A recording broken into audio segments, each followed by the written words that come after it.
Put your hands together for Mr. Art Sturtevant.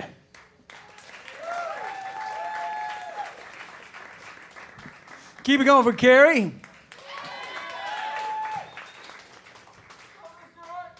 You know, I don't think folks like Carrie get enough respect anymore, hosts like him, because every week I come to a show like this and someone like him comes out on stage and says with all the authority of MC, everybody give it up for Art, but people just clap.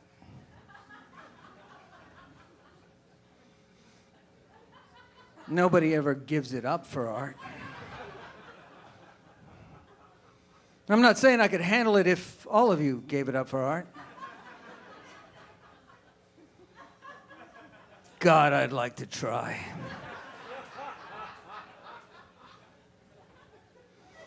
I know you've been looking at all the comics tonight, and you look at me and you think, wow, this is the only guy who knew how to dress for Grey Eagle.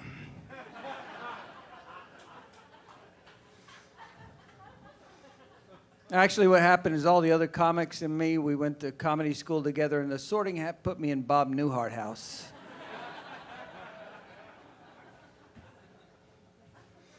I love the cordless mic here. To be honest with you, I love having a mic at all because I keep showing up to comedy shows where the mic doesn't work or where they don't have one, and there's always that guy's like, go upstage, go on stage, do vocal production, be a man. And I hate that shit. Because comedy without a microphone, it makes you sound like that guy in the disaster movie who's trying to get everybody together, you know? I'm Art Sturtevant, and I'll be your comedian tonight. I know you're all very frightened.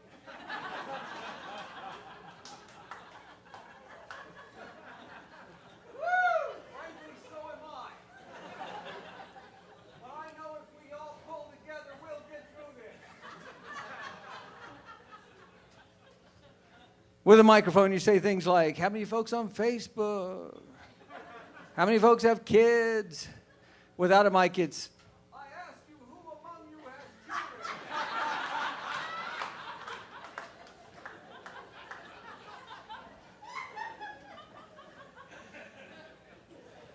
I went to an open mic last week, and I was a little bit early, and the mic hadn't started, and they were playing really loud music, and I really had to go to the bathroom. So I'm waiting, you know, I got my eye on the door, and finally the door opens up. Boom, I'm over there really fast. I realize just as I'm opening up the door that it looked like maybe another guy was coming over to do the same thing, and I kind of cut him off. And I'm feeling bad. I'm like, did I cut in front of this guy? But, you know, the music's loud, so I can't say, you know, did I cut in front of you? So instead, with my hand on the door, I like gesture. And then I think, wait, that could mean, did I cut in front of you? But it could also mean, do you want to go in the bathroom with me? And, you know, he shakes his head, and I was like, whew.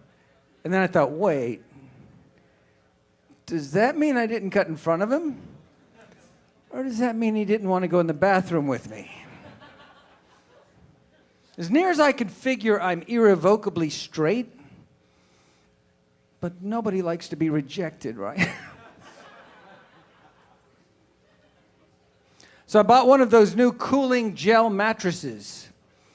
And then I bought the cooling mattress protector they recommended. And then I set the air conditioner before bedtime. I woke up 300 years later in a dystopian future.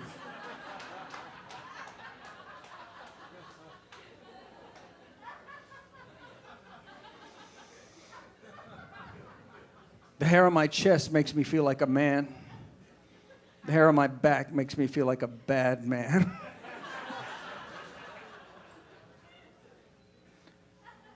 I think Waffle Houses should all be made out of actual waffles. Each one should contain a witch who cooks and eats drunk rednecks who show up in the forest.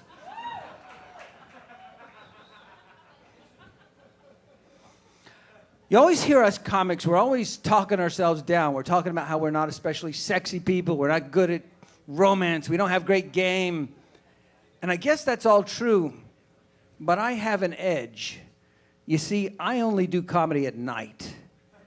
During the day, I'm a 57-year-old overweight, bald furniture salesman.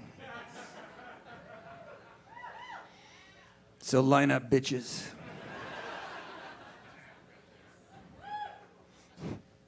Shucks. I do work at a furniture store, and a lady came in yesterday. I walk over and I say, hey, what brings you in today? And she did that thing where she leans over and she squints at the name tag on my shirt and she says, you know, I'll call you if I need something. And your name is? And I said, hey, eyes up here. Then our eyes met. And there was this little crackle of electricity between us.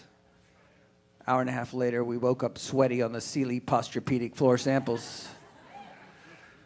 I got commissioned for that shit. I don't feel old at 57, but I am starting to catch myself saying the old shit now. You know, like when I'm showing people power recliners, I'm like, you know, when I was your age, we had to do our own reclining. When I was your age, mullets roamed the earth.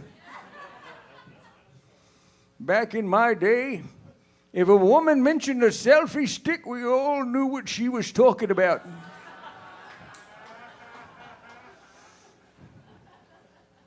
Didn't have a damn thing to do with photography. We didn't have no Fox News. We had the Ku Klux Klan.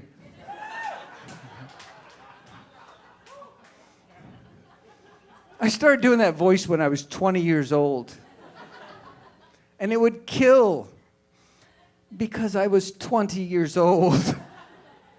You know, a song would come on, I'd tell my friends, you know, I used to enjoy this song when I was your age, and then laugh. And what I'm noticing is that as the years pass and my actual age approaches the age of the person whose voice I'm doing, the comedy value diminishes significantly. Now it's like, you know, when I was your age. No, what was it like when you were my age? Sir? It's okay, I fucked his girlfriend. One last thought. Thinking about getting a tattoo? Because the only argument against it is how's it going to look when you're 60? Mine's going to be fine!